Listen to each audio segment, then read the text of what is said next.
The envelope was sitting against my front door when I came downstairs that Tuesday morning, cream-colored, heavy stock, the kind that costs more than it needs to.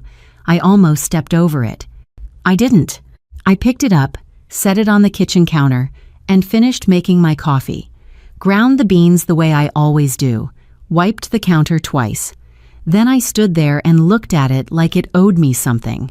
The return address stopped me cold. Aveline Grant Osei, my daughter's name. A last name I was still training myself to recognize as hers. I had not heard Aveline's voice in 11 years when she called me 14 months ago on a Sunday afternoon. 4 minutes and 11 seconds I know, because I stared at the call log afterward, needing something solid to hold. She said she had found some things, that she had questions. That she didn't know if she was ready for the answers, but she needed to ask them anyway. I told her, "Ask me anything. I have nothing to protect except you." We had been rebuilding quietly ever since. No announcements, no performances. Just two women learning each other again in the dark, slowly and carefully. The way you handle something you almost lost for good. I opened the envelope. Inside was a wedding invitation, elegant, expensive, the kind Aldous Grant's world has always produced without thinking twice. And beneath it, a separate card. Small, handwritten, directing me to confirm my attendance with the event coordinator. The handwriting wasn't Aveline's. I knew whose it was before I finished reading it.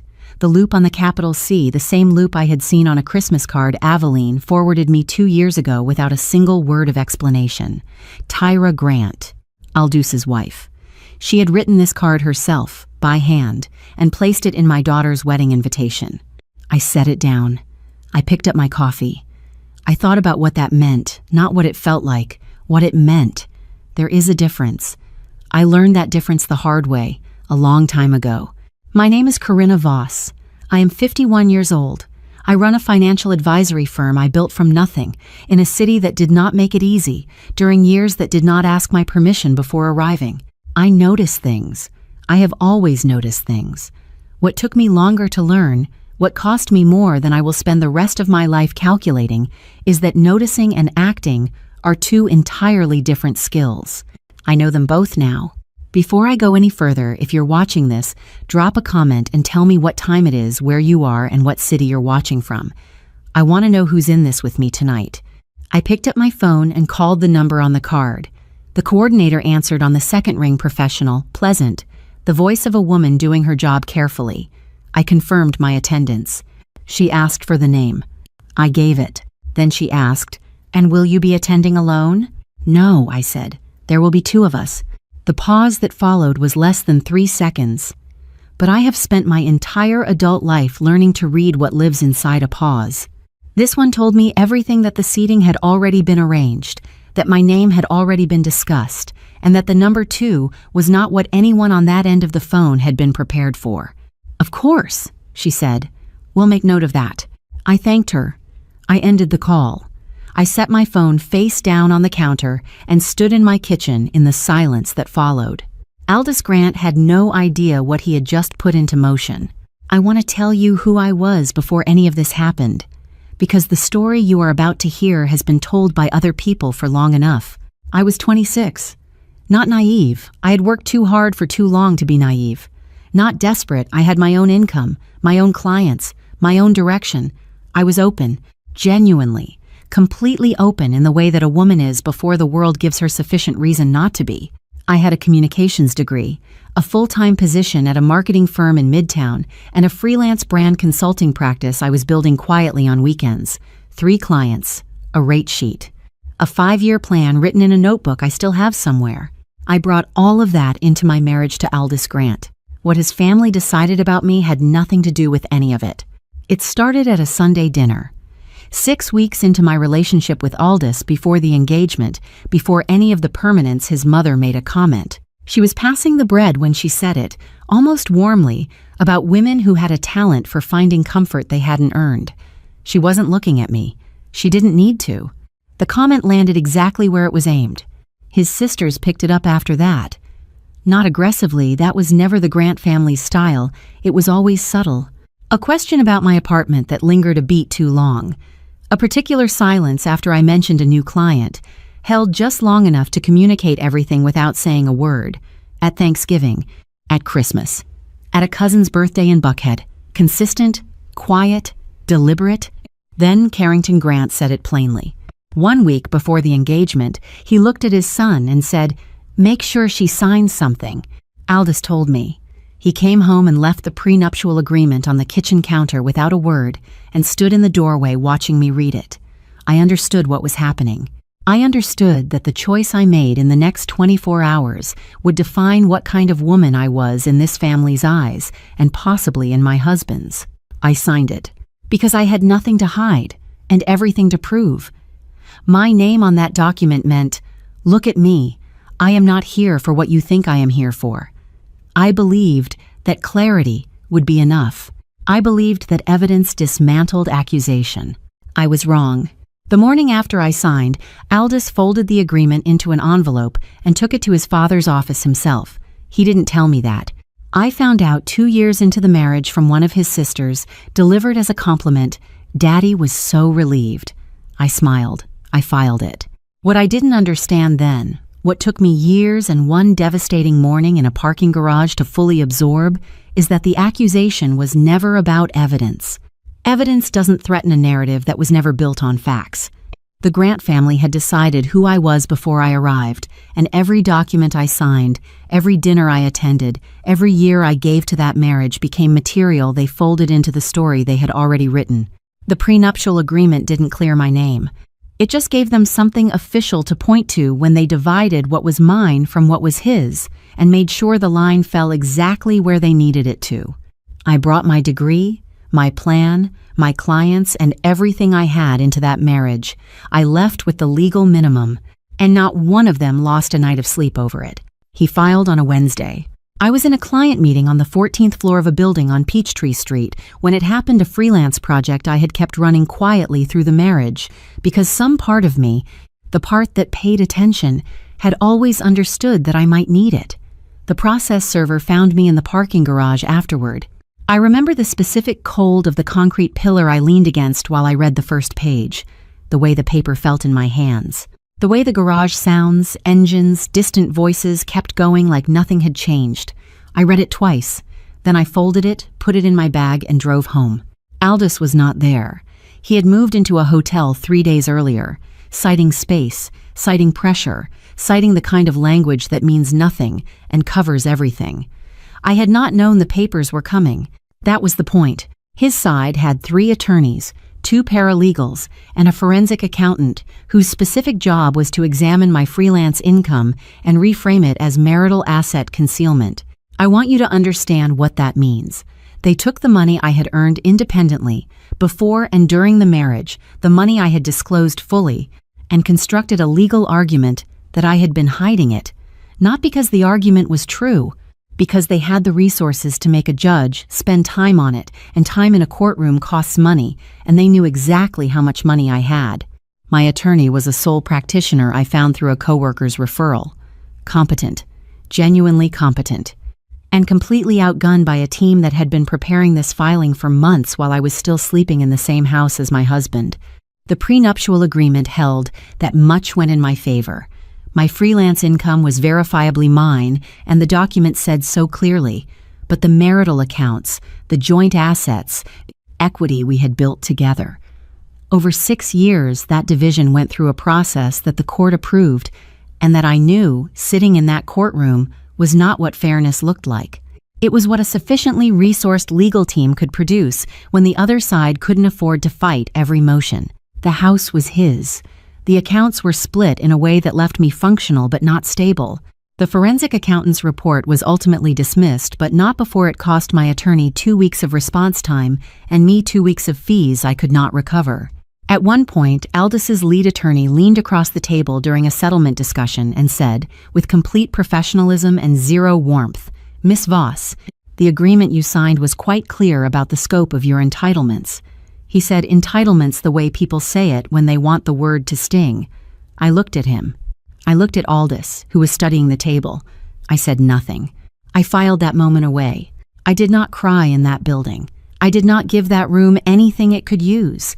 What I gave it was my signature on the final settlement and my back as I walked out the door. I had brought a pocket knife to a situation that required an army. I made a note, not dramatic, not loud, just a fact stated quietly to myself in the elevator going down, that I would never be that underprepared again. I didn't know yet what that note would eventually cost Aldous Grant. Aveline was 7 years old when the custody arrangement was finalized. I want you to sit with that number for a moment. 7. She still slept with a nightlight. She still called me Mama instead of Mom. She had a gap between her 2 front teeth that she was self-conscious about, and I kept telling her was perfect. The court approved supervised visitation.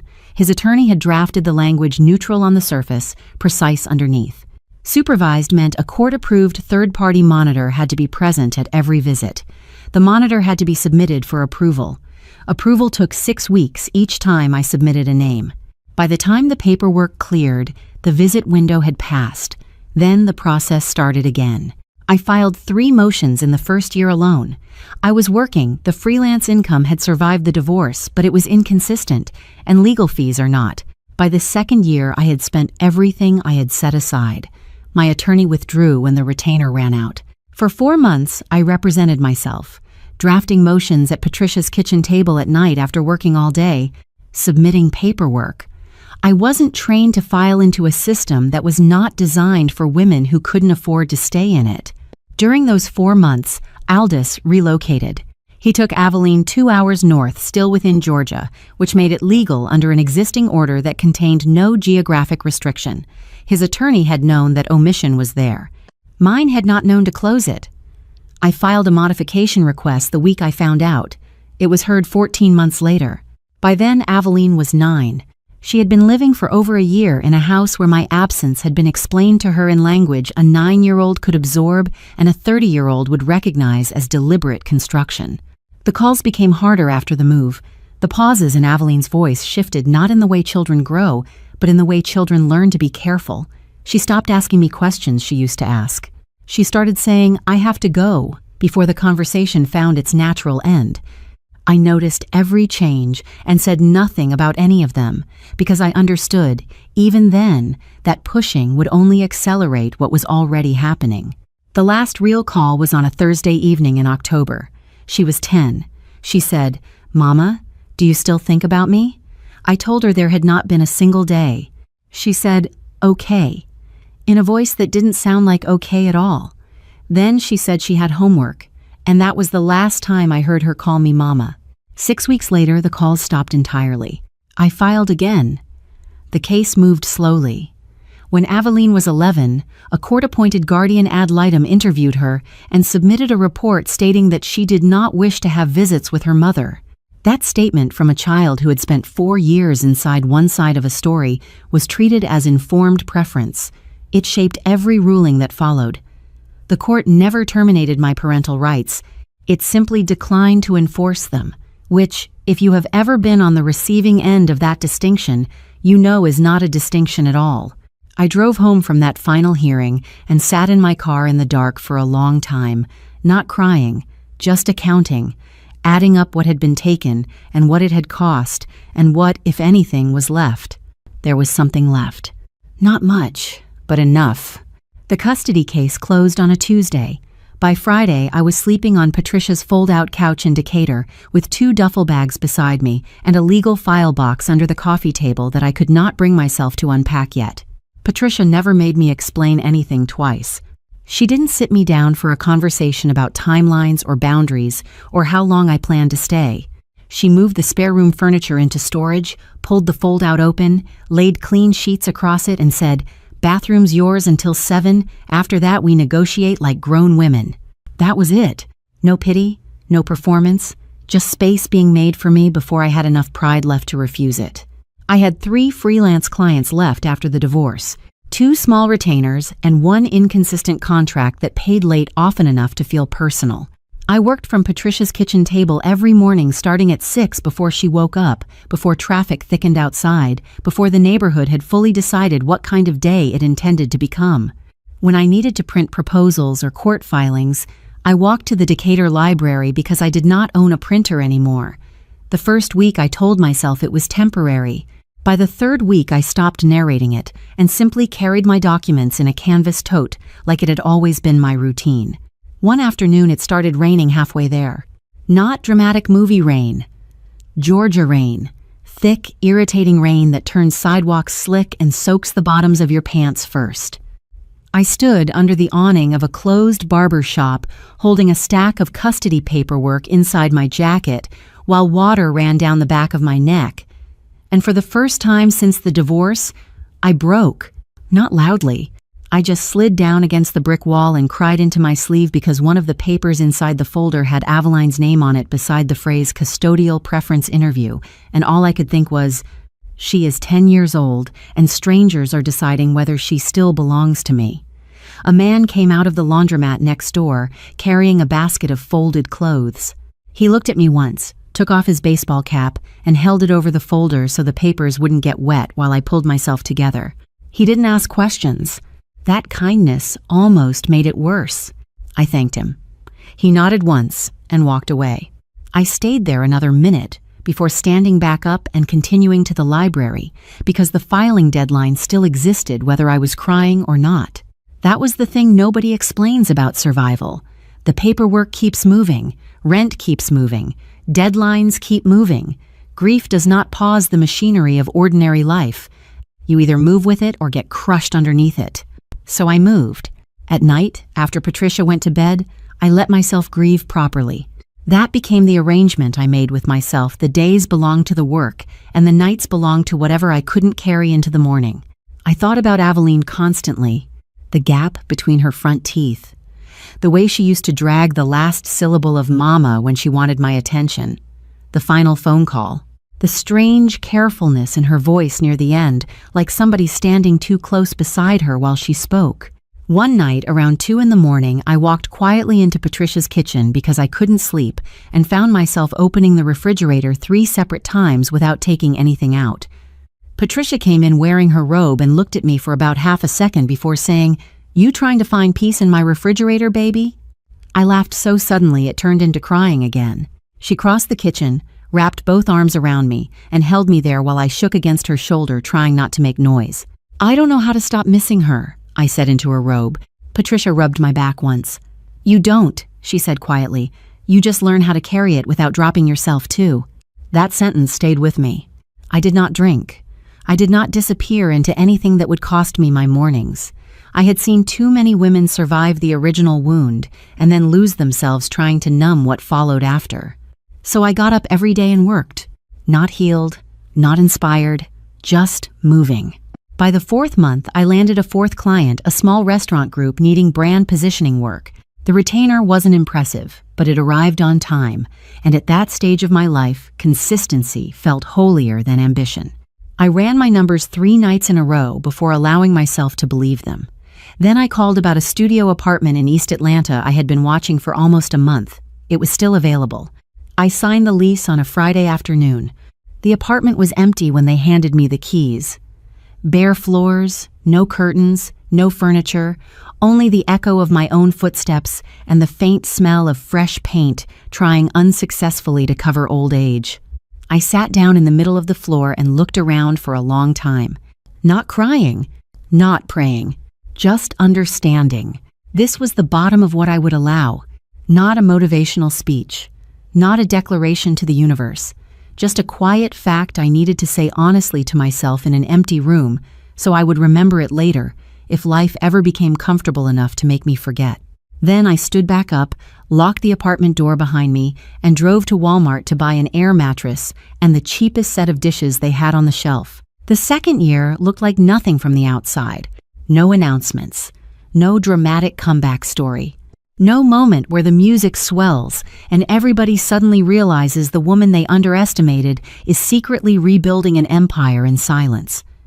Real rebuilding is usually too repetitive to impress people while it's happening. I registered the LLC on a Thursday afternoon from my studio apartment with a space heater running beside my desk because the building's heat worked according to moods instead of settings. I opened a business account with exactly enough money to satisfy the minimum balance requirement and spent 20 minutes afterwards sitting in my car, staring at the receipt like it represented more stability than it actually did. I named the firm Voss Brand Consulting because I wanted something clean and difficult to misinterpret. Then I built the website myself over 3 weekends. Not because I enjoyed it, because I couldn't justify paying someone else while I was still calculating grocery totals before I reached the register. The site was simple. White background, black text, clear language, no inspirational nonsense, no exaggerated promises. It said exactly what I did and exactly who I did it for. That restraint became part of the firm's reputation later. At the time, it was survival. The first real contract I landed came through a referral from a woman who owned 2 dental practices outside Marietta. Mid-sized business, growing quickly. Operationally strong, but presenting themselves badly in investor conversations. I knew exactly how to fix the problem. I also underpriced the contract so severely that Patricia cursed out loud when I showed her the signed agreement. Not mildly underpriced. Catastrophically. I was still quoting from fear instead of value charging, according to what I thought people would tolerate, paying a recently divorced black woman working from a studio apartment instead of what the actual work was worth. I delivered the project successfully. They loved it. Referred 2 additional businesses afterward. And I made less than half of what I should have. For 6 weeks, I resented that contract every time I opened the file. Then one morning I realized something uncomfortable. The client had not cheated me. I had participated fully in my own undervaluing because some part of me was still negotiating from the emotional position of a woman who had recently lost everything. That realization embarrassed me enough to change permanently. I raised my rates the following month and did not explain the increase to anybody. Then I lost 3 proposals in a row. Not because the work wasn't good, because Atlanta's corporate world has its own quiet language around who feels safe to trust with visibility. One executive asked during a consultation whether I had larger institutional support behind me. Another spent 40 minutes praising my strategy before awarding the contract to a white-owned firm whose presentation I later recognized almost point for point, because portions of it had clearly been built off ideas I discussed in the meeting.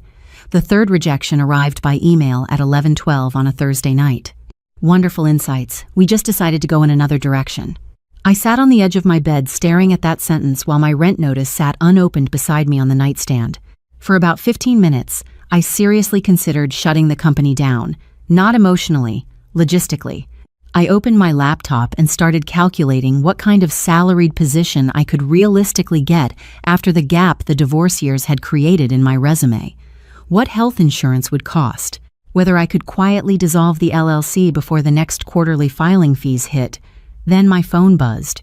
A restaurant client needing emergency help with a branding issue after a local PR mistake. Small contract, fast turnaround. Not glamorous enough to save my pride, but enough to keep the lights on another month. That became the pattern for a while. Not momentum. Survival arriving in installments. The second mistake cost me more emotionally than financially. A retail client with 3 locations in Gwinnett County delayed every invoice, not because the work was bad. Because delaying payment was part of how they managed their own cash flow, and my invoices were small enough that they assumed I would tolerate the disrespect longer than larger vendors would. At first, I handled it politely, then professionally, then aggressively. By month 4, I was spending more energy chasing money than doing the actual work. One afternoon, I drove 40 minutes to their office because they had ignored 3 consecutive emails and sat in the reception area for nearly an hour while the owner avoided coming out to speak to me. I could see him through the glass wall of his office, pretending to be occupied while periodically glancing toward reception to confirm I was still there. Humiliation changes shape as you get older. At 25, humiliation feels explosive. At 35, it often looks like sitting quietly in a leather chair while somebody wastes your time because they believe your need is greater than your dignity. When he finally came out, he smiled too broadly and said accounting had simply fallen behind. Then he called me sweetheart. I terminated the contract that same evening. The lost income scared me badly enough that I sat awake until almost 4 a.m, rerunning my monthly projections and calculating how long I could survive if 2 additional clients disappeared unexpectedly. That fear stayed with me longer than the client did. The third mistake I caught before it fully broke me. I hired a part-time assistant too early because I was exhausted and lonely and beginning to confuse help with growth. She was smart, organized, better than I could sustainably afford. 2 months later, I had to sit across from her at a coffee shop and explain that I had made a financial decision based on optimism instead of math. I hated that conversation. Not because she reacted badly, she didn't. She was gracious enough to make me feel worse about it. I hated it because I heard echoes of instability in my own voice, and instability was the one thing I had promised myself I would never build my future on again. After that, I became ruthless with numbers. Not cold, precise. There is a difference. The work itself was brand strategy and communications, helping mid-market companies understand the story they were telling before they walked into investor meetings, acquisition conversations, or partnership negotiations. And I was unusually good at it for a reason I rarely explained aloud. I had spent years watching a wealthy family construct a narrative about me that had almost nothing to do with facts and nearly everything to do with repetition, authority, and social positioning. I had watched intelligent people believe it because the story arrived first and arrived consistently. I understood something most companies didn't. People rarely investigate narratives that arrive confidently. That knowledge was lived before it was professional, and it made me dangerous in rooms where reputation determined valuation. The first year I turned an actual profit, I celebrated by paying every bill in my apartment 3 weeks early and then sitting quietly at my kitchen counter, eating takeout noodles directly from the carton because I still couldn't emotionally justify buying proper dining furniture yet. That was another thing poverty after stability does to people. Even after the danger passes, your body keeps behaving like it might come back tomorrow. By year 4, I had 6 retained clients, a small remote team, and a name beginning to move quietly through the right circles attached to the right descriptions. Reliable, sharp, worth what she charges. That last one took the longest to earn. I was at a networking event in Buckhead near the end of year 4 when a woman approached me during the second panel discussion and asked if I was Corinna Voss. There was something about the way she said my name that told me she hadn't stumbled into it accidentally. She introduced herself as Denise Okafor, private investment group, serious money, serious reputation. She told me she had heard my name twice in 1 week from 2 unrelated people and had come over specifically to see whether the woman attached to the reputation matched the work being described. Then she handed me her card. I took it carefully, because by then I had learned that entire lives can change quietly, beginning not with dramatic opportunities, but with small rectangular pieces of paper exchanged in crowded rooms while everybody else is busy trying to impress each other. Denise Okafor's card opened a door I hadn't known existed. 6 weeks after that Buckhead networking event, she called and invited me to speak on a panel at a private equity investment forum, brand positioning for growth stage companies. Thursday evening, Midtown Atlanta. I almost declined. I was in the middle of a difficult client deliverable, and the timing was tight. Something made me say yes. I have learned to pay attention to that something. There were 43 people in that room. I know because I counted while I was waiting to be introduced, an old habit, grounding myself in numbers when nerves try to make everything feel larger than it is. I was the only woman on the panel. I was also the only panelist without an Ivy League credential in my bio, a fact the moderator had clearly noticed and chosen not to mention, which told me something useful about the room before I said a word. I spoke for 18 minutes. I made one argument. That narrative architecture, the story a company tells about itself before any customer, investor, or partner forms their own opinion, is not a marketing function. It is a valuation function. Get the story wrong and the numbers don't matter. Get it right, and the numbers find their ceiling faster than any other lever you can pull. When the panel ended, I went to the drinks table because I needed water and a moment of quiet. He was already there. 3rd row, center. I had noticed him during the panel not because he was remarkable to look at, but because he was the only person in the room who hadn't written a single thing down. Everyone else had notebooks, phones, padfolios. He had nothing. He just watched. In a room full of people performing engagement, a man who was simply paying attention was the most interesting person present. He waited until the others had finished their congratulations and drifted away. Then he stepped forward and asked, "When you said narrative architecture determines valuation ceiling, did you mean that as a metaphor or a mechanism?" I told him I meant it as a mechanism. He asked me to explain. I did. For approximately 11 minutes, standing beside a table of lukewarm appetizers, I walked him through the framework I had spent 4 years building from lived experience. He didn't interrupt. He didn't finish my sentences. He asked 2 follow-up questions, both of them precise, both of them aimed at the exact places where the framework was still developing. He had found the edges of my thinking in 11 minutes, which meant he understood the center of it immediately. His name was Levon Voss, though I didn't know yet that it would eventually be mine to carry too. He was a private investor, 15 years backing small and mid-sized businesses. He told me he had developed a thesis over those years about why companies with strong fundamentals still failed, and as he described it, I felt the particular discomfort of hearing someone else articulate something you had been circling without finding the language for. His thesis and my framework were describing the same problem from opposite sides of the table. He referred 2 clients to me within the following month, then a third. Not giant contracts. That mattered. One regional logistics company trying to clean up investor communications before expansion talks. One healthcare group struggling with inconsistent public positioning across acquisitions. Solid work, respectable money, the kind of referrals that build reputations slowly instead of distorting them overnight. He attended 2 of my presentations without announcing he was coming. The first time I noticed him in the back row again, I almost lost my concentration for half a sentence before recovering. That irritated me afterward more than it should have. I was not accustomed to being distracted by men anymore, and I especially was not interested in becoming emotionally careless around one connected to money and influence. I had already lived through one version of underestimating what proximity to powerful men could cost. That history made me cautious in ways Levon did not fully understand at first. 3 months after we met, he invited me to dinner at a restaurant in Midtown, with reservations difficult enough to get that the invitation itself communicated intention. I declined. Not because I didn't want to go, because he had referred business to me, and I needed absolute clarity around whether he was investing in my company intellectually or pursuing me personally while disguising it professionally. He looked genuinely surprised when I explained that, then slightly offended. I wasn't trying to buy access to you, he said. I know, I answered, but I've lived through people assuming proximity to money changes a woman's motivations. I don't participate in blurry lines anymore.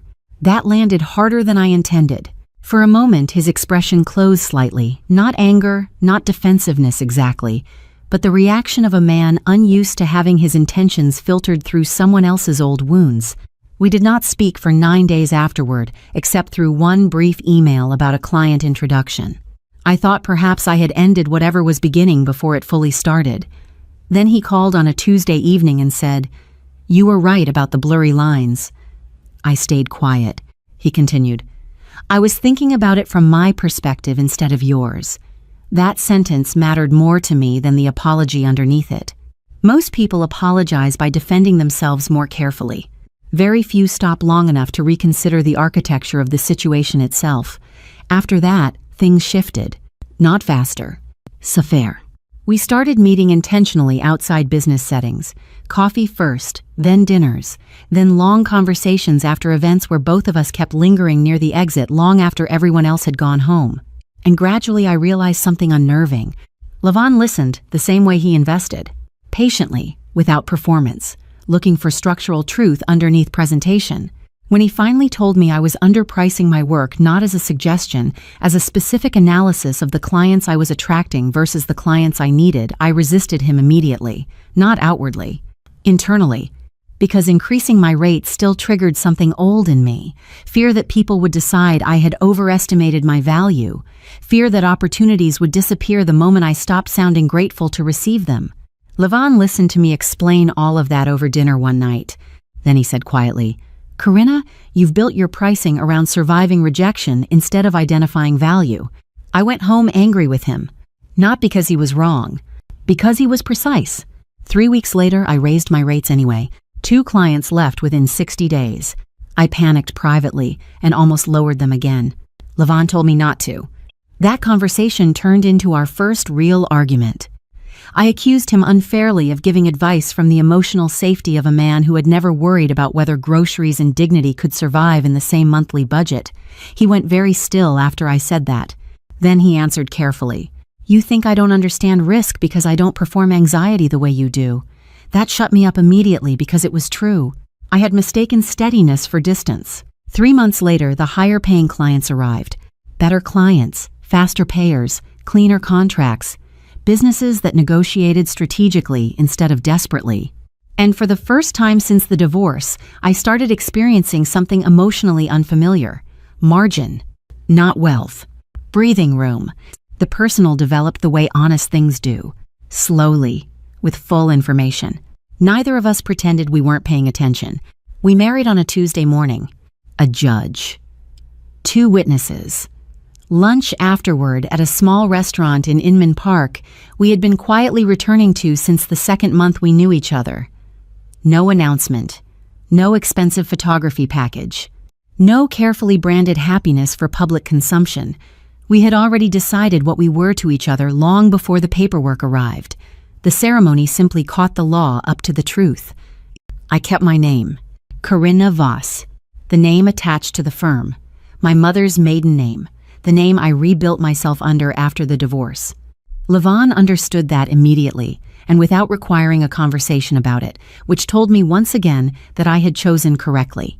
A secure man does not need ownership language to feel chosen.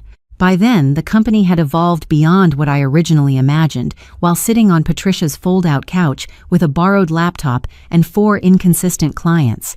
Voss Brand Consulting had expanded into financial positioning and investor communications, helping growth-stage businesses structure the story surrounding their numbers before they entered acquisition talks, refinancing discussions, partnership negotiations, or private capital meetings. Most companies believe valuation is purely mathematical. It isn't. Numbers matter, but numbers arrive interpreted through confidence, reputation, narrative, and perceived stability. I had learned that long before I ever built a business around it. Levon entered the company carefully, not as owner, not as rescuer, not as the man taking over for his wife. That distinction mattered to both of us. He became the firm's external strategist, investor relations, high-level partnerships, acquisition sourcing, institutional introductions. He was exceptionally good at it because he understood rooms before speaking inside them. He knew how wealthy men tested each other conversationally before discussing money. He recognized insecurity quickly. He understood ego structures, timing, silence, positioning. And he also understood something uglier that neither of us romanticized. Certain doors opened more easily for a man who looked like him than for a black woman with identical expertise. We never lied about that reality to ourselves. We adapted to it. I remained the firm's lead strategist and operational architect. Every major framework, restructuring model, positioning analysis, and communications strategy passed through my hands before it reached a client. But publicly, especially in the early years, the company maintained intentional distance between me and investor-facing visibility, partly because I preferred it, partly because privacy had become survival instinct by then, and partly because Atlanta's upper business circles operate through recognition patterns more than people admit. The less personally visible I was, the harder it became for anyone connected to my previous life to casually connect the dots. That was not paranoia. That was experience. The firm itself operated under a parent entity, Voss Meridian Group, standard structure for our industry, unremarkable on paper. My name appeared in ownership filings, tax documentation, and legal registration records, but investor-facing materials rarely included executive family details beyond functional titles. Online, I was nearly invisible by design. No public interviews, no company photos, no leadership profiles beyond a short professional bio and initials on formal documents. Even our website listed me simply as C. Voss, Principal Strategist. That decision originally came from exhaustion. After years of being discussed, judged, misrepresented, and socially dissected during the divorce, I stopped feeling entitled to public access to me. Levon respected that boundary completely. By year 7, most investors associated the firm's growth almost entirely with Levon's presence because he handled every external relationship personally while I operated largely behind the structure itself. Clients knew me, teams knew me, Existing partners knew me, but newer investors often encountered my work long before they encountered me directly. Which is why, 18 months ago, when a mutual contact introduced a new investor to the firm, the man walked into Levon's office, shook his hand, and attached the entire company in his mind to the person standing in front of him. The investor's name was Aldous Grant. Levon mentioned it casually that evening while loosening his tie in the kitchen. New relationship, strong portfolio, commercial development background, potentially useful long-term alignment. He said the name the way you say the name of someone who means absolutely nothing to you yet. I was rinsing dishes when he said it, and for 1 second my hands stopped beneath the water. Not dramatically, just enough. The world has a particular feeling when the past suddenly walks back into the room wearing expensive shoes and a new business title. Cold recognition. That was the feeling. Not shock. Shock is loud. This was quieter than that. Older. The sensation of two timelines touching unexpectedly after years apart. Levon noticed the pause immediately. "You know him?" he asked. I dried my hands carefully before answering. "I used to." That was all. He waited, not pushing, simply giving me space to continue if I intended to. When I didn't, he nodded once and continued talking about the investment structure. That was another thing true trust looks like, the ability to recognize a closed door without trying to force it open. I thought about telling him everything that night, then the next morning, then again 3 days later while reviewing partnership notes in my office. But each time I arrived at the same conclusion. The business relationship was new, fragile, entirely professional. And my history with Aldous belonged first to me and Aveline, not to the company, not to investor politics, not to old pain suddenly repackaged as strategic conversation. So I made a decision. I said nothing further. I continued my work, I reviewed the same reports, built the same strategies, sat in the same meetings. Aldous occasionally joined remotely without ever realizing the woman speaking behind some of the recommendations was the same woman he once seated across from 3 attorneys and a forensic accountant 15 years earlier. And quietly, without fully meaning to at first, I began waiting to see what the world would eventually do with that coincidence. The call came on a Sunday afternoon in October, a number I didn't recognize. I almost let it go to voicemail. I was in the middle of reviewing a client proposal and my phone had been ringing all week with numbers I didn't recognize, none of them worth interrupting work for. Something made me answer, the same something that made me say yes to Denise Okafor's panel invitation 4 years earlier. I have stopped questioning it. She said my name once before I could say hello. Not Mama, not Mom. My name Corinna, in the voice of a woman who had been preparing to say it for longer than the call had been ringing. I knew immediately, not because I had been waiting, though I had been, in the way you wait for something you have stopped letting yourself consciously expect. I knew because her voice had the particular texture of someone trying very hard to hold something together while they speak. I sat down on the edge of my desk chair, and I did not move for 4 minutes and 11 seconds. I know the exact duration because I stared at the call log afterward, needing something numerical to hold on to while everything else in me was doing something I didn't have language for yet. She said, "I found some things. I have questions. I don't know if I'm ready to hear the answers, but I need to ask them." I told her, "Ask me anything. I'll tell you the truth. I have nothing to protect except you." We did not perform a reconciliation. We did not rush toward each other with the urgency of women who had lost too much time, though we had, and we both knew it. We were careful, the way you are careful, with something that matters too much to risk breaking again. Phone calls first, weekly, then twice a week.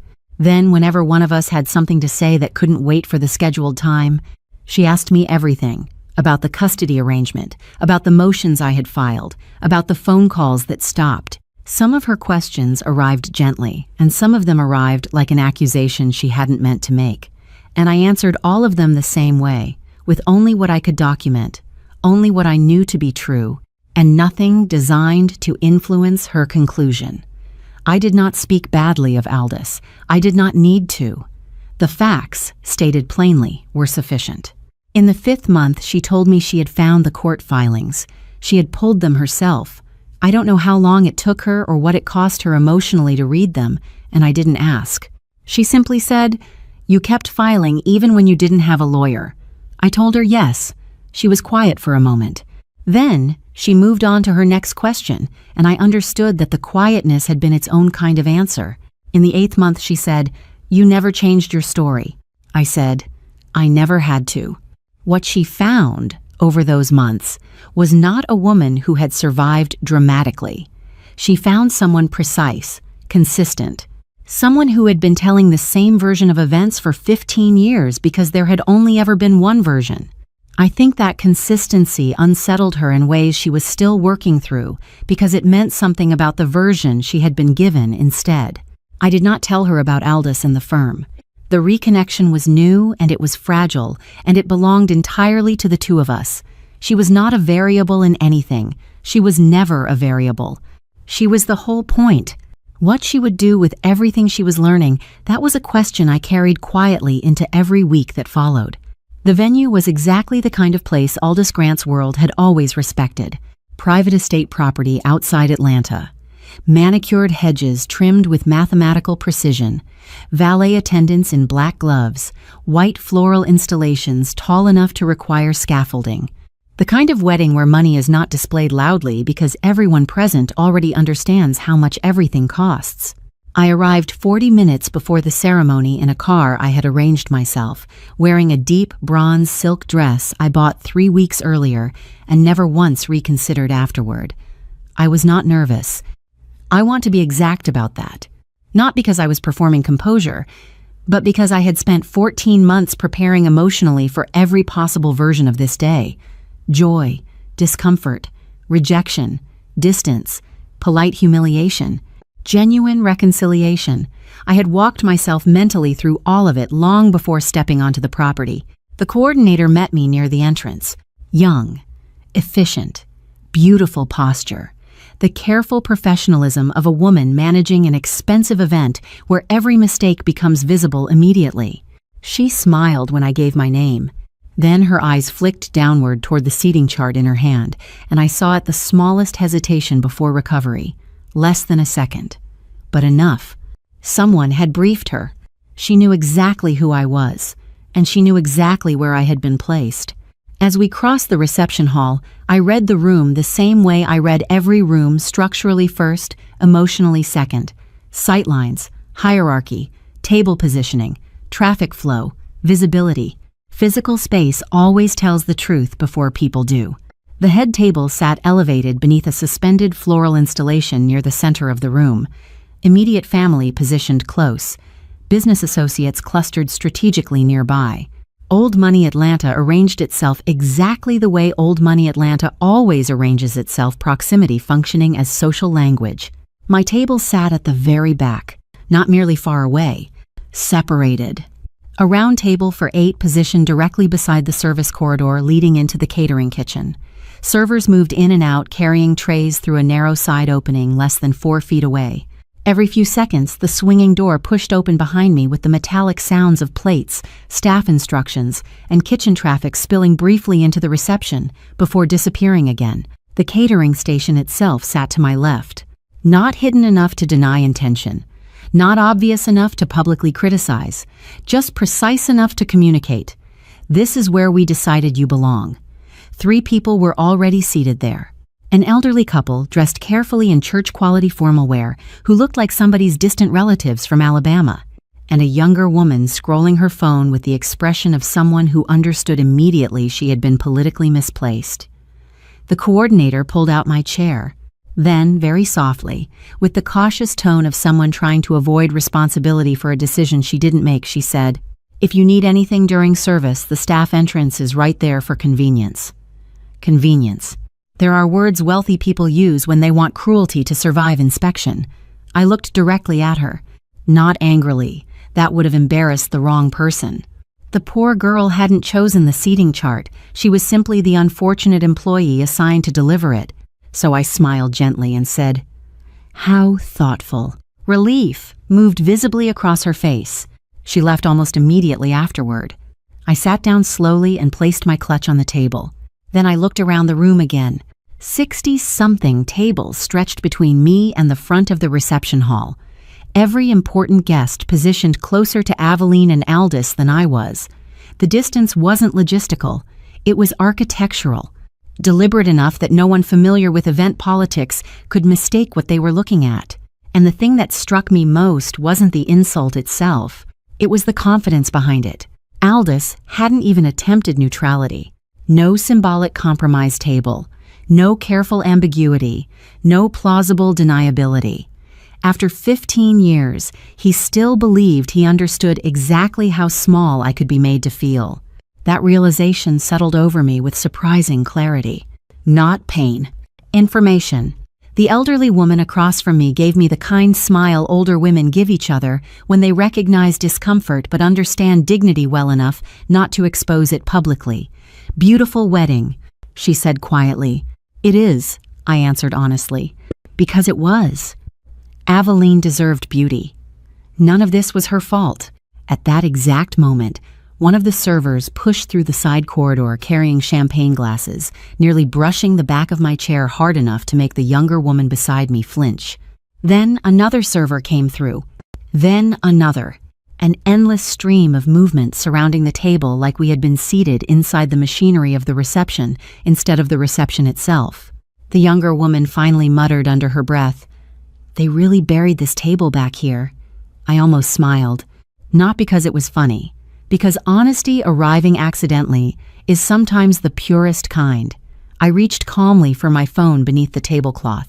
3 words, 1 table number. Then I sent the text to Levon. "Back table, table 62.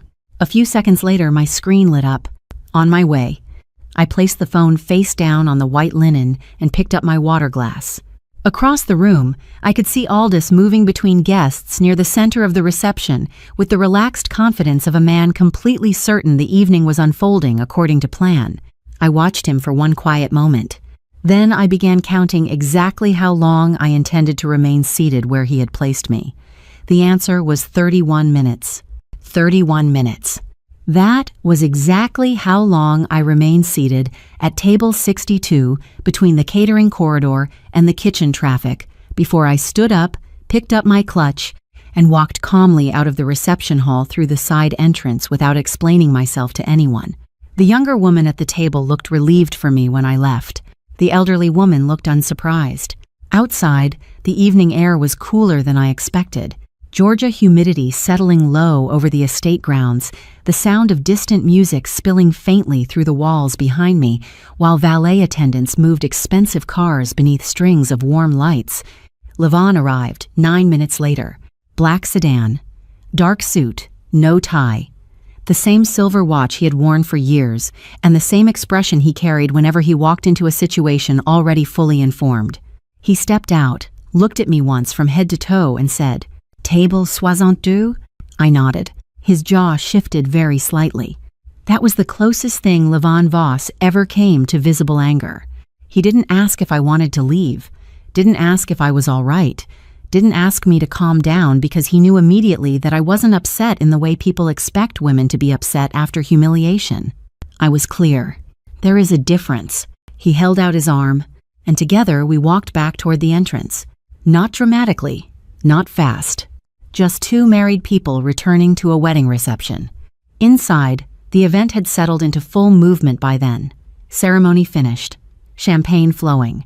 Atlanta's connected professional class, reorganizing itself around the familiar rhythms of status, networking, and expensive celebration. The music sat low enough for conversation, and the conversation sat loud enough to blur together beneath the floral arrangements hanging overhead. I had changed absolutely nothing about myself.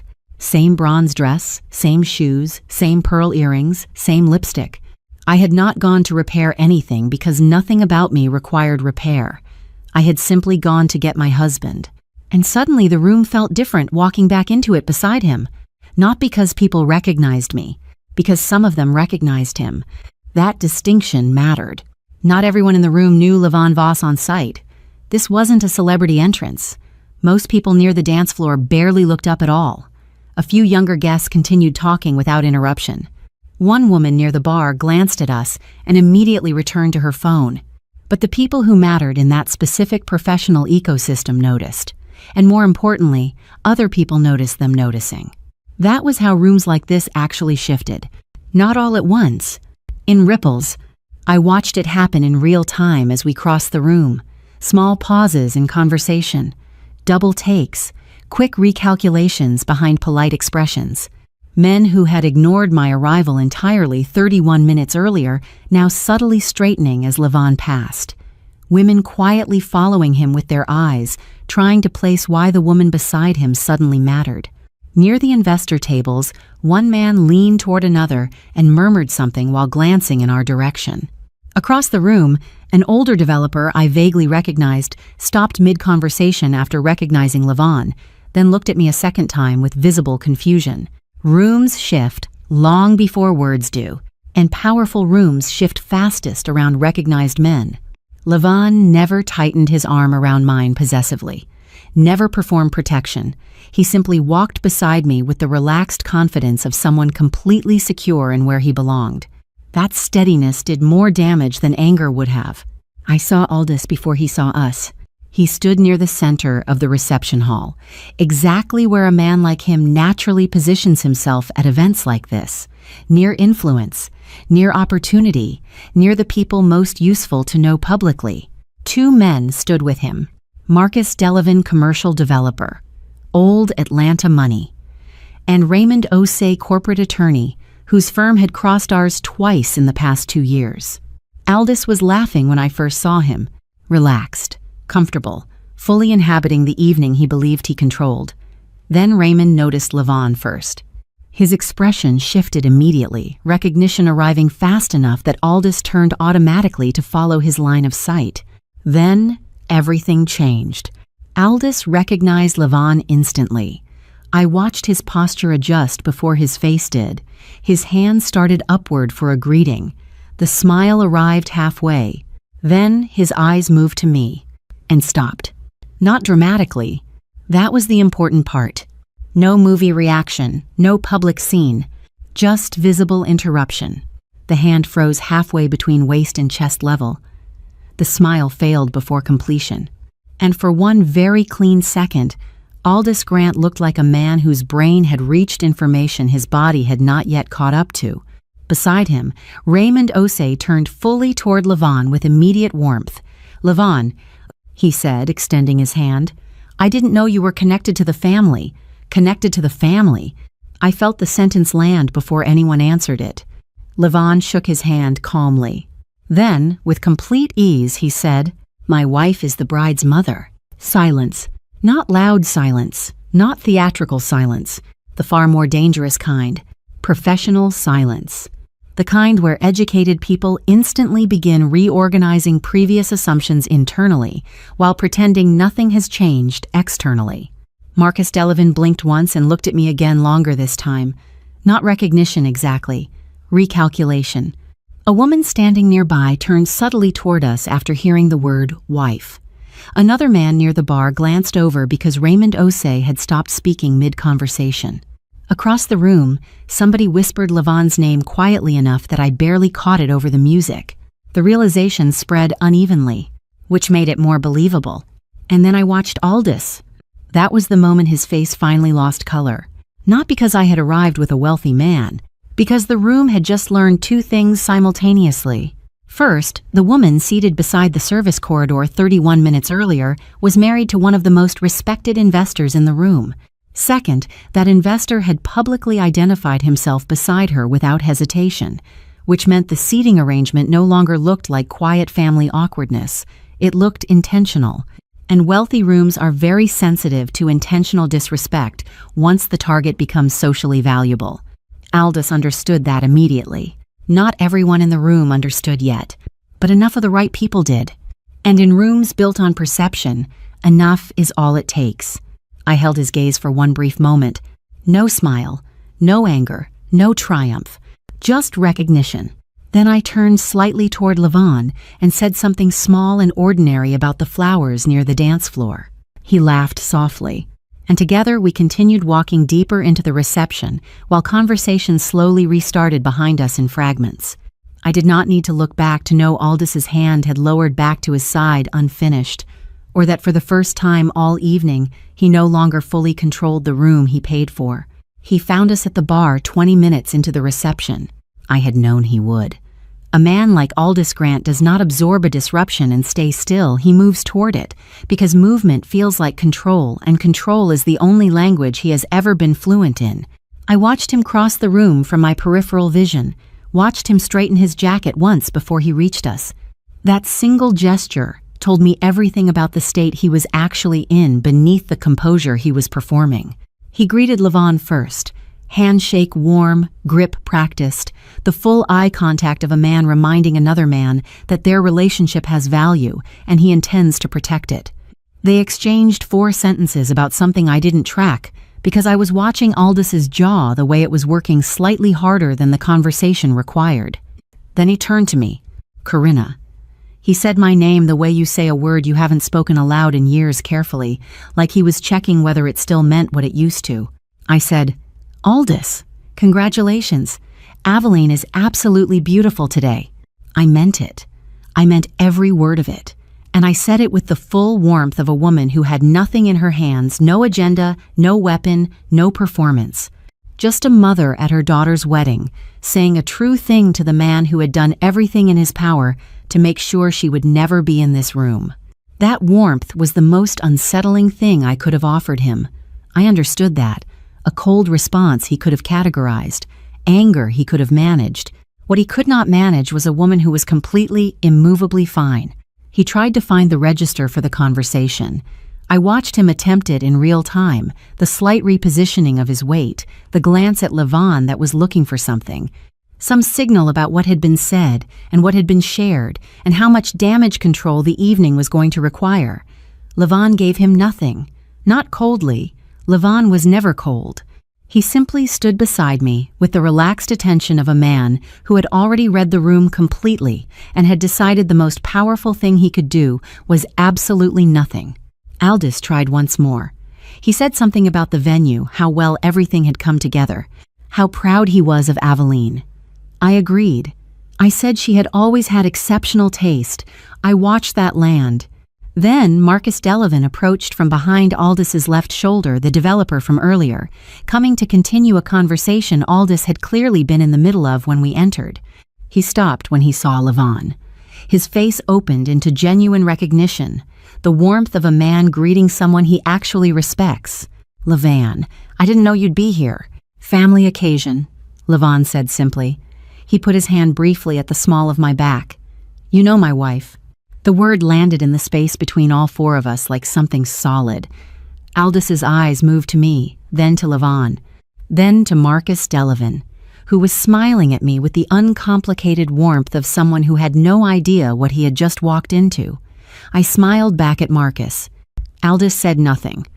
And in that silence, in the 3 seconds where he had every opportunity to speak and found he had no available words, the room began doing the arithmetic I had never once asked it to do. I hadn't needed to ask. She found me in the corridor off the main hall. I had stepped away from the reception for a few minutes, not to hide, not to collect myself, simply to stand somewhere quiet for a moment before the formal dinner began. The florist had staged the overflow arrangements there, tall white lilies in standing vases, the scent of them clean and cool against the warmth of the hall behind me. I was standing among them when I heard footsteps and looked up. Aveline stopped when she saw me. She was in her dress, still ivory, simple, exactly the kind of choice that reflected the woman she had become, rather than the wedding industry's idea of what she should be. She was radiant in the way that women are when they are genuinely happy. Not performed happiness, but the real thing, the kind that sits quietly in the body and shows up in the eyes. And beneath it, something else, something tighter. The expression of a woman carrying information she had not yet decided what to do with. I knew that expression. I had worn it myself for years. Neither of us spoke for a moment. We simply stood in the corridor among the lilies and let the silence be what it was, the most honest thing that had happened all day. Then she said, "His name is on the quarterly report." I waited. The investor. I saw it last spring when I was helping Dad organize his files. She paused, and then I looked up the firm. I had known this moment was a possibility. I had not known when it would arrive or what shape it would take. I had simply understood, from the moment Levon said Aldis's name in our kitchen 18 months ago, that the world is not as large as the people operating inside it believe it to be. Aveline was precise and she was thorough. I knew this because she was my daughter, and those were the things I had always been. She looked at me directly. "Why didn't you tell me?" I told her the truth without hesitation. "Because I needed you to come back to me as your mother, not as someone connected to your father's business. Not as anything that could make you feel like a piece in something larger." I paused. "You were never a piece in anything. You were always the whole point." She absorbed that. I watched her work through it the way she had worked through everything I had told her over 14 months of phone calls, carefully, without rushing to a conclusion before she had examined it fully. Then she said, "He told everyone you abandoned us." "I know. He told me you chose your career over me." "I know what he told you. But you kept filing." Her voice shifted on that last word, not breaking, but changing texture the way voices do when something has finally been said aloud that has been true for a long time. "Even when you didn't have a lawyer, even when the retainer ran out. I read all of it, Mama." That word, Mama. The first time she had said it since she was 10 years old on a Thursday evening in October, telling me she had homework. I did not make a sound. I did not perform a single thing. I simply took her hand, her right hand, still holding a small clutch, the hand of a bride on her wedding day, and held it.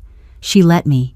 We stood there among the lilies for a long time, long enough that the sounds of the reception drifted toward us, and neither of us moved toward them.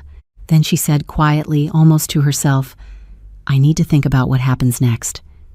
And I understood without asking that she was not talking about the dinner. Levon is not a dramatic man.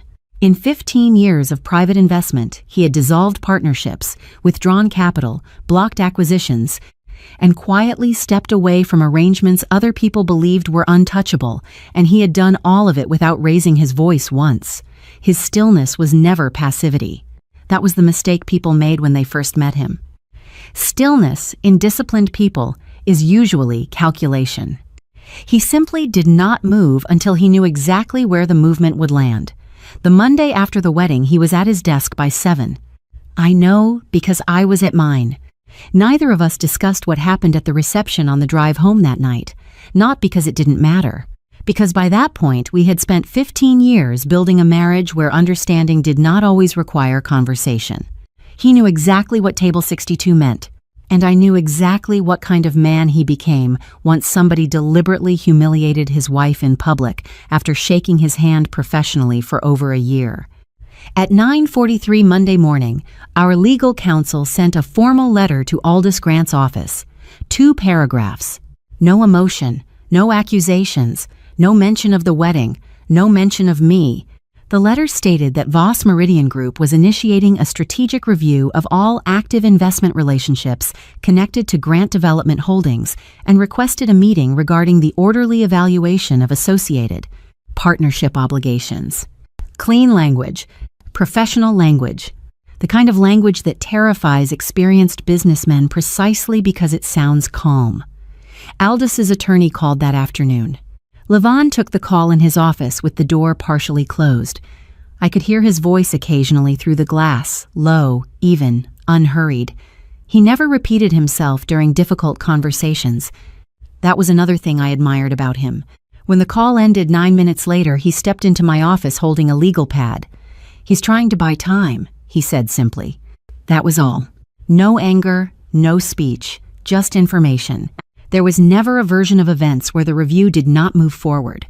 Aldis's attorney understood that within the first several minutes of the call, men in that industry know the difference between negotiation language and distancing language. This was distancing language, and the timing could not have been worse for him. The investment relationship with our firm had become one of the stabilizing institutions behind a refinancing structure Aldis was managing across 2 commercial development properties in Atlanta's outer corridor. Not failing properties, that part mattered. This wasn't some dramatic collapse where buildings suddenly caught fire and banks seized assets overnight. Real financial consequences rarely look like movies. They look like timing problems. The refinancing package depended heavily on continuity, investor confidence, and institutional stability through third-quarter review. Once Voss Meridian initiated formal review proceedings, uncertainty entered the timeline immediately. And in commercial real estate, timelines are oxygen. Delay one thing and lenders begin asking questions. Questions trigger reviews. Reviews trigger hesitation. Hesitation spreads quietly through every connected relationship until nobody can fully identify where confidence disappeared, only that it did. The first 2 weeks looked mostly normal from the outside. That mattered. Aldous still attended meetings, still appeared at industry lunches, still moved through the city wearing the same expensive suits and controlled expression he had worn for years. No dramatic public fallout arrived because real professional distancing rarely announces itself immediately. It accumulates. By the third week, 2 secondary investors requested updated reporting documentation that had not originally been required. By the end of the month, one of the banking partners postponed a scheduled expansion discussion, pending what they described as structural clarification. That phrase circulated privately through Atlanta's development circles faster than the actual facts did. Structural clarification. Professionally polite language for, something is wrong over there. Nothing collapsed overnight, which made it worse. Because uncertainty lingering over a business relationship creates a particular kind of pressure wealthy professional men cannot easily control. Nobody tells you directly that confidence is weakening. They simply become slower, more cautious, slightly less available. The consequences moved exactly the way real consequences move incrementally, then all at once. Over the following 6 weeks, Aldous's industry relationships began subtly recalibrating around him before anyone publicly acknowledged anything had changed. Invitations remained, but conversations shortened. Introductions lost warmth. Calls took longer to return. One private investor postponed a dinner twice. A developer who normally responded within hours took 4 days to answer an email. At a quarterly networking luncheon, a banking executive Aldous had known for years reportedly greeted him warmly, then spent the rest of the afternoon speaking almost exclusively to other tables. Tiny things. That was the important part. Career-ending disasters make headlines. Social repositioning happens quietly enough that the target often notices it before anyone else admits it exists. And perhaps worst of all for a man like him, people became careful around him. Carefulness in wealthy circles is social smoke. Nobody says the fire out loud. They simply stop standing too close to it. Tyra noticed before most of them. Of course she did. Women who survive around powerful men develop instincts sharper than the men themselves realize. She had watched the room shift at the wedding in real time. She had seen Raymond Osei's face after Levon identified himself as my husband. She had seen the recalculations begin before the music even restarted. And now, gradually, business relationships were cooling afterward. Not publicly. Pattern by pattern, she started asking questions Sunday night, then harder questions during the following week. Then, very precise questions once the refinancing delays began stretching into the next month. Questions like, how long have you known her husband? Why was she seated back there? Did your daughter know beforehand? Why did Raymond look at you like that? Aldous apparently answered none of them well. That part did not surprise me. A man who has spent 15 years controlling the narrative often loses fluency the moment other people begin comparing notes. I thought about that one Thursday evening nearly 2 months after the wedding while cooking dinner. Levon was reviewing documents at the kitchen island behind me while I chopped garlic for pasta sauce, and somewhere across Atlanta, Aldous Grant was likely discovering something profoundly unfamiliar. The feeling of entering rooms without certainty anymore. Not public humiliation. Not collapse. Something far more destabilizing for men like him. Loss of narrative control. The wedding had not destroyed him. It had done something worse. It had forced other people to reconsider him. And once that process starts in wealthy professional circles, it rarely reverses completely. The legal letter was simply the first visible consequence. The real damage had already begun the moment Table 62 stopped looking acceptable to the rest of the room. I am not telling you this story as a victory. Victories are clean. They arrive with endings people can point to. A winner, a loser, a lesson tied neatly enough for strangers to consume without discomfort. This was never that. I am telling it as a record. Because records matter. because the version of events repeated most consistently eventually becomes the version people remember as truth. And I spent 15 years watching another version of my life move through rooms I was never invited into. I listened while people described me as unstable, opportunistic, selfish, career-obsessed, absent, sometimes directly, sometimes through implication, sometimes through the polite silence people use when they have already accepted a narrative without checking whether it survives contact with facts. This is my version. Every word of it is true. Every word of it is mine. What those 15 years cost me is not something I intend to soften for the sake of a satisfying ending. There was a birthday, Aveline's 9th, that I spent alone in my studio apartment in East Atlanta with a grocery store cupcake sitting untouched on the counter beside me because I could not bring myself to eat it after writing her name on a folded receipt just to see it somewhere in my own handwriting.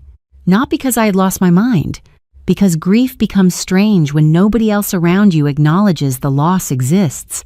I needed proof that day still belonged to somebody, that she still belonged to somebody, that I was still her mother even inside a silence deliberately constructed to erase me slowly enough nobody else considered it violence.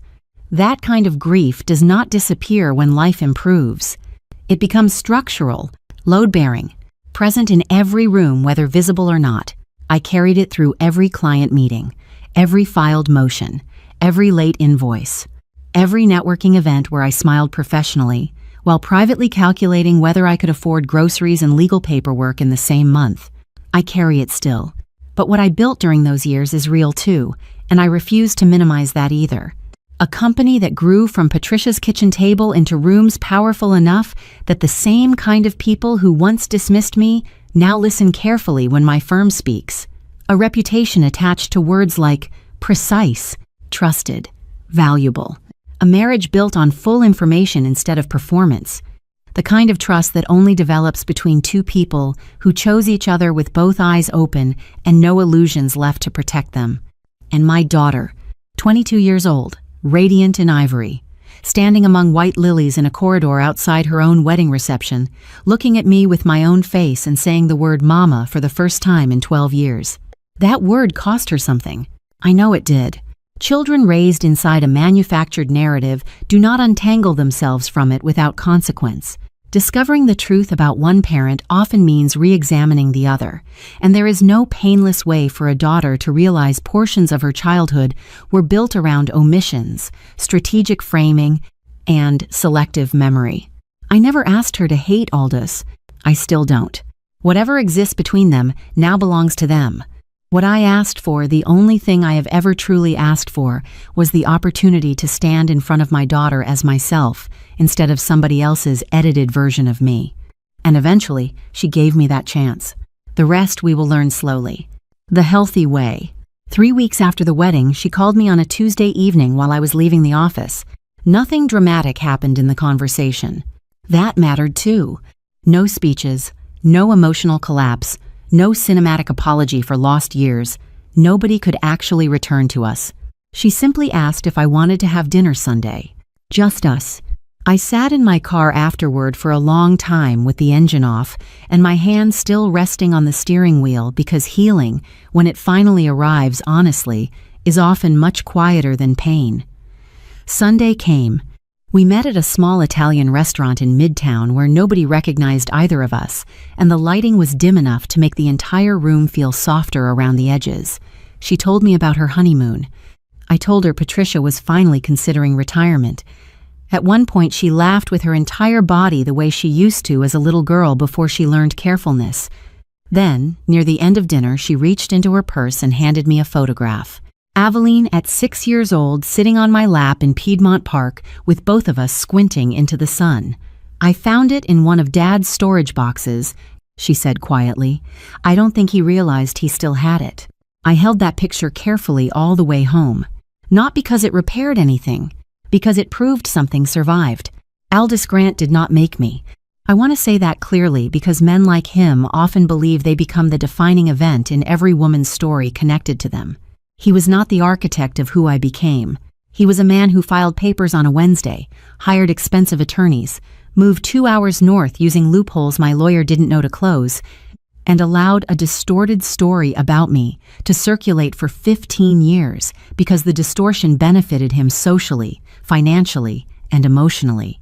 Then, after all those years, he invited me to my daughter's wedding and seated me at table 62 beside the catering corridor between the service entrance and the kitchen traffic, because some part of him still believed humiliation worked the same way it had when I was 26 and standing alone across from 3 attorneys.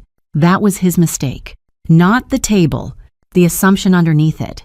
He believed the woman arriving at that wedding was still operating from loss. She wasn't. I had spent 15 years becoming someone he no longer recognized. So yes, the table was sufficient. Sufficient to remind me exactly how little he had ever understood about the woman he spent half his life underestimating. I picked up my clutch. I sent one text. I smiled at the elderly woman, kind enough to say, "Isn't it?" when I said lovely venue, because kindness from strangers should be acknowledged properly whenever it appears. And then I went to get my husband. Not to save me, not to fight for me, not to perform revenge theatrically in the middle of a ballroom, simply to walk back into that room beside the life I built after everyone involved in my first one assumed I would remain broken permanently. That is the whole of it. That is the record. Everything I lost, everything I survived, everything I built quietly enough that the people who underestimated me never noticed it happening until I walked back into the room, carrying it beside me in plain sight. Not loudly, not dramatically. Completely. And when Aldous Grant saw who I came back with and realized the woman he placed beside the servers was now standing beside one of the most respected men in the room, a man publicly proud to call her his wife, his face finally lost color, because for the first time in 15 years, the story he built about me stopped working. That was the moment everything shifted.